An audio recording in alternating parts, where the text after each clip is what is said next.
పాడు. రాధయే మాధవుణ్ణి చేరినే గోలయే రాధయే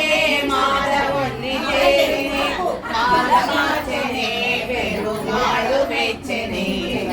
మాల మార్చనే పెరుమాడు మెచ్చనే తులసి వనమట నీ జన్మ స్థలమట తులసి వనమట నీ జన్మ స్థలమట ఆ సీతలాగే నీవు అయోధ్యమట రంగ విపుడట శృంగార సగుడట రంగ విపుడట శృంగార సగుడట శేష సాయి వై శ్రీరంగమందే వెలసిన తిరుపావట తీయదైన పదమట తిరుపావ